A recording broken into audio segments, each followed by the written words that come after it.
Hi friend, m.h.basic ক্লাসে তোমাদের স্বাগত। আজকের এই ভিডিওতে আমরা আলোচনা করব বেসিক ইংলিশ, এবং এই ভিডিওটির মাধ্যমে আমরা ইংরেজি শেখার যে বেস বা ভিত নিয়েই মূলত কথা বলব। কারণ বেশিরভাগ বাংলা মিডিয়াম স্টুডেন্ট যাদের ইংরাজি পড়তে অর্থাৎ ঠিকঠাক প্রোনাউন্সিয়েশন করতে, ওয়ার্ড গঠন করতে, সেন্টেন্স গঠন করতে অনেক প্রবলেম ফেস করে, অর্থাৎ যারা ইংরাজি কিছুই জানে না বা কিছুটা জানে, তাদের জন্যই মূলত এই ভিডিওটি ভীষণভাবে গুরুত্বপূর্ণ। শুরু করছি আজকের ক্লাস।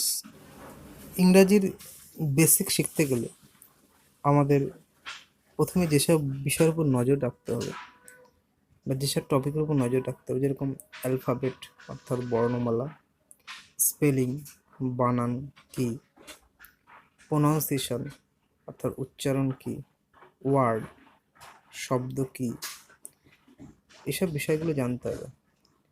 যেরকম আর্টিকেল, এটা কি মূলত এ, অ্যান, দি, এই তিনটাকে আমরা জানি মূলত আর্টিকেল।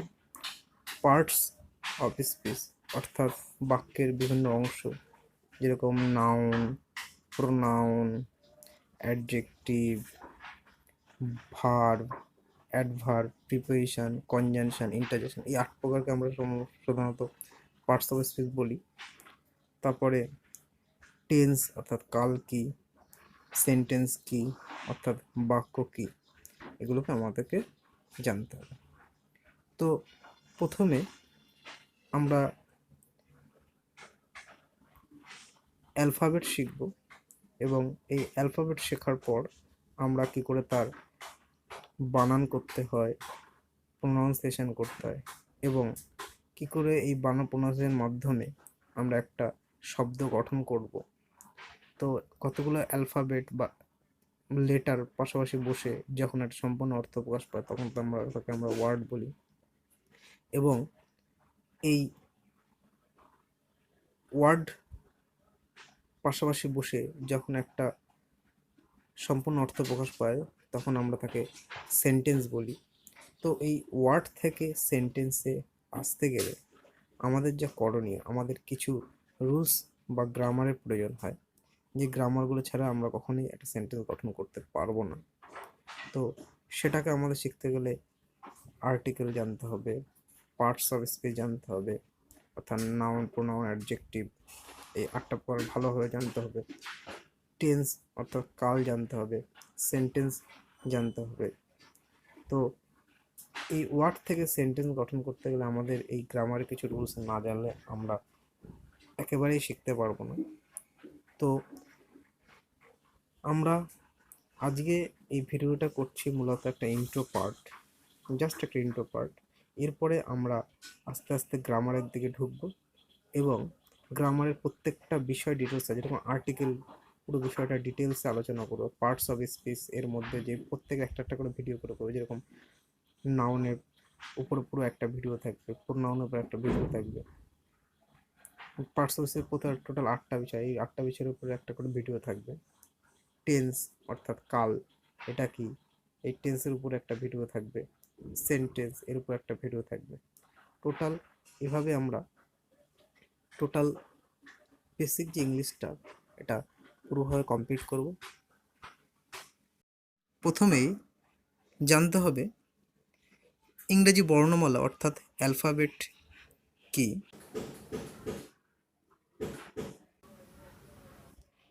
অ্যালফাবেট, প্রথমে শিখে নেব অ্যালফাবেট কি। অ্যালফাবেট হচ্ছে বর্ণমালা। তো আমরা ছোটবেলা থেকেই শিখেছি এবিসিডি। তো এই এবিসিডি আবার দুভাবে শিখেছি, যেরকম ক্যাপিটাল লেটার অর্থাৎ বড় হাতের, স্মল লেটার অর্থাৎ ছোট হাতের।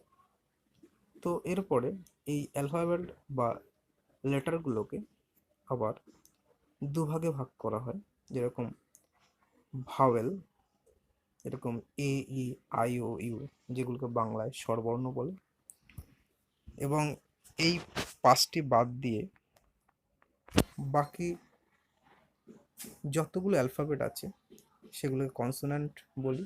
যেরকম এ, ই, আই, ও, ইউ, এই পাঁচটাকে বাদ দিয়ে বাদ বাকি যেগুলো আছে সেগুলোকে আমরা ব্যঞ্জন বর্ণ বা কনসোন্যান্ট বলি। যেরকম বি, সি, ডি, ই হবে না, এফ, জি, এইচ, আই হবে না, জে, এগুলোকে আমরা ব্যঞ্জন বর্ণ অর্থাৎ কনসোন্যান্ট, ইংরেজিতে কনসোন্যান্ট বলি। তো এই ভাওয়েল অথবা কনসোন্যান্টের কি প্রয়োজন আছে? তো এটার প্রয়োজন একটা কারণে, সেটা হচ্ছে গিয়ে আমাদের উচ্চারণ করতে গেলে এটার খুবইভাবে প্রয়োজন হয়। যেরকম আমরা যদি একটা ওয়ার্ড বলি, যেরকম বলতে পারি ওয়ার্ডই ধরি, WORD, ওয়ার্ড। এই ওয়ার্ড আমরা খুব সহজে উচ্চারণ করতে পারছি। যদি আমি তোমাদের উচ্চারণ করতে বলি WRD, এটার কি উচ্চারণ হবে? WRD, এটার কি উচ্চারণ হবে? এটা কি উচ্চারণ করতে পারবে না। কিন্তু আমি যদি এখানে একটা মাঝখানে ও বসিয়ে দিই, তাহলে কিন্তু এর উচ্চারণ হবে WORD। তো কি করে, যেহেতু ভাওয়েল অর্থাৎ স্বর বর্ণ, এটাকে স্বর করে অর্থাৎ এর যে উচ্চারণ এটাকে ঠিক করে ভাওয়েল। অর্থাৎ কতগুলো কনসোন্যান্ট ভাওয়েল একসাথে বসেই কিন্তু একটা উচ্চারণ হয়। শুধু শুধু কনসোন্যান্ট কোনো ওয়ার্ডে উচ্চারণ করতে পারে না। তো এরপরে আমরা নেক্সট যাব স্পেলিং। স্পেলিং বলতে আমরা কি বুঝি? স্পেলিং কিছুই না, যেরকম আমরা যদি বলি রাম, এর স্পেলিং কি? তাহলে বলবো RAM, রাম। যদি বলি রহিম, এর উচ্চারণ কি? তাহলে এর স্পেলিং কি? বলবো RAHIM। যদি বলি রাহুল, এর উচ্চারণ কি? RAHUL, রাহুল। তো স্পেলিং এটুখানি বললে আমরা বুঝতে পারবো যে কোনো শব্দ তার স্পেলিং কি হতে পারে। নেক্সট যাব প্রোনাউন্সিয়েশন অর্থাৎ উচ্চারণ। প্রোনাউন্সিয়েশন অর্থাৎ উচ্চারণটা কি? তো তার আগে এটা করতে গেলে আমাদেরকে যেটা জানতে হবে, ভাওয়েল এবং কনসোন্যান্টের উচ্চারণগুলো আমাদেরকে শিখতে হবে। যেরকম এর উচ্চারণ কি হয়? যেরকম এর উচ্চারণ হয়, যেরকম ফাদার, কার, ফার। এর উচ্চারণ আবার হয়, যেরকম বল, কল, অল, টল। এর উচ্চারণ আবার হয়, যেরকম ম্যান, ক্যান, ক্যাট। আবার এর উচ্চারণ হয়, যেরকম রেস, ফেস, বেস। এর উচ্চারণ কেমন হয়? যেরকম এগ, লেগ। এটা হবে না। যেরকম আয়ের উচ্চারণ কি হবে? আয়ের মতনই হবে, যেমন ফাইন্ড, কাইন্ড, মাইন্ড। আয়ের উচ্চারণ কি মতো হবে? যেরকম বিগ, পিগ, ডিগ, পিন। ওর উচ্চারণ কেমন হবে? ওর মতনই হবে, গো, নো, রোল। আবার ওর উচ্চারণ আয়ের মতন হবে, যেরকম কাম, লাভ, সাম। ইউর উচ্চারণ কেমন হবে? পুট, বুল, রুল। আবার ইউর উচ্চারণ কেমন হবে? আয়ের মতন হবে, যেরকম বাট, কাট, হার্ট, মাস্ট। আবার ইউর উচ্চারণ কেমন হবে? মিউট, ইউনিটি, কিউট, এভাবে। এবারে আমরা আসি কনসোন্যান্টের উচ্চারণে। প্রোনাউন্সিয়েশন অফ কনসোন্যান্ট কি করে হয়? যেরকম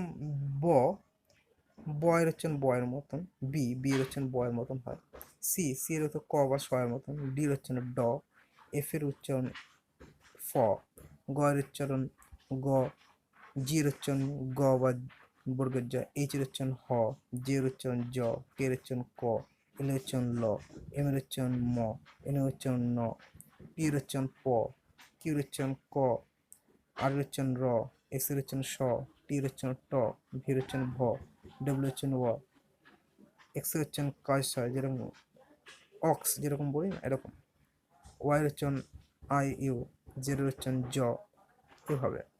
তো এই উচ্চারণের রীতি বা নিয়মগুলো যদি আমরা জানি তাহলে একটা ওয়ার্ড কী করে প্রোনাউন্সিয়েশন করতে হয় সেটা আমরা শিখে যাব। তো নেক্সট প্রোনাউন্সিয়েশনে কিছুটা কীভাবে করব সেটা পরবর্তী ওয়ার্ডের মাধ্যমে আমরা সেটাকে ভালোভাবে শিখে যাব। যেরকম ওয়ার্ড কাকে বলে বা শব্দ কাকে বলে? ওয়ার্ড হচ্ছে কতগুলি লেটার পাশাপাশি বসে যখন একটা সম্পূর্ণ অর্থ প্রকাশ করে তখন তাকে আমরা ওয়ার্ড বলি। যেরকম ক্যাট, CAT, ক্যাট, ক্যাট মানে বিড়াল। তো এই ক্যাট এইটা একটা সম্পূর্ণ অর্থ প্রকাশ করছে, মানে ক্যাট আমরা যদি বলেই আমরা বুঝে নেবো এটা বিড়াল, তো এটা একটা ওয়ার্ড। যেরকম গো, গো মানে কি? গো মানে যাওয়া, তাহলে এটা একটা ওয়ার্ড।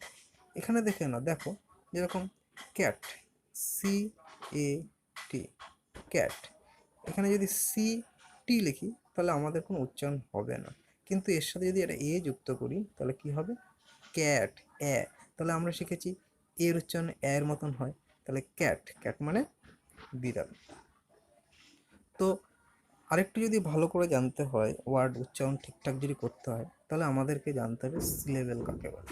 সিলেবেল হচ্ছে আমাদের যে জিহ্বা তার গতি না বদলে একবারে যা উচ্চারণ হয় তাকে আমরা সিলেবেল বলি। যেরকম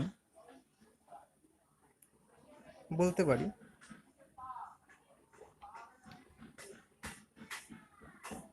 ম্যান, MAN, দেখো ম্যান, MAN, ম্যান, ম্যানের কোন মতো হচ্ছে না ম্যান, এরকম আমাদের জিহ্বা এক জায়গায় সেট হয়ে যাচ্ছে। যেরকম ম্যান, জিহ্বা একবারে গতি বদলাচ্ছে, একবারে উচ্চারণ হচ্ছে, তার জন্য এটাকে বলে ম্যান। এই সিলেবেলকে আবার 4 টাইপে ভাগ করা হয়, যেরকম মনোসিলেবেল, ডাইসিলেবেল, ট্রাইসিলেবেল, পলিসিলেবেল। মনোসিলেবেল যেরকম বিগ, যেটা একবারে উচ্চারণ হয়, বিগ, ক্যাট, ম্যান। ডাইসিলেবেল এটা কি? যেরকম টু ডে, দুবার উচ্চারণ হচ্ছে, ও ম্যান, ও ম্যান, ও ম্যান একবার উচ্চারণ হচ্ছে, এটা এটা উচ্চারণ করতে গেলে দুবার লাগছে, দুবার উচ্চারণ, ও ম্যান, জীবের গতি দুবার পাল্টাচ্ছে, ও ম্যান। এগুলো তোমরা নিজেরা নিজেরা ট্রাই করো মুখে বলে বলে আমার মতন করে, তাহলে বুঝতে পারবে যে জিভের কীভাবে গতিটা বদলাচ্ছে। যেরকম ট্রাইসিলেবেল, ট্রাইসিলেবেল যেরকম 3বার উচ্চারণ হয়, যেরকম বিউটিফুল, বিউ একবার, টি ফুল, টো টা লি, দেখো জীবের গতিটা 3বার বদলায়, টো একবার, টা লি, এই এক, টো একবার, টা দুবার, লি 3বার। পলিসিলেবেল অর্থাৎ 3-এর বেশি, 4, 5 অনেক হতে পারে। যেরকম বলতে পারি photography, photography, photography. Economy, economy, economy. তো এটা কবার হচ্ছে? 4বার, ইকোনমি।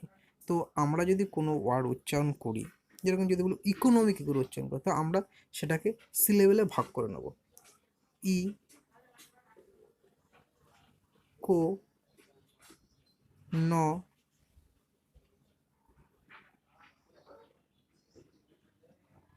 ই কো ন মি।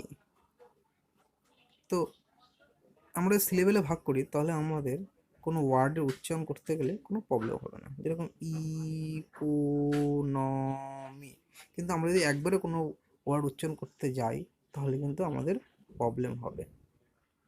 তো সেখানে এটা খুবই মাথায় রাখতে হবে ভালো করে যে কীভাবে উচ্চারণ হয়।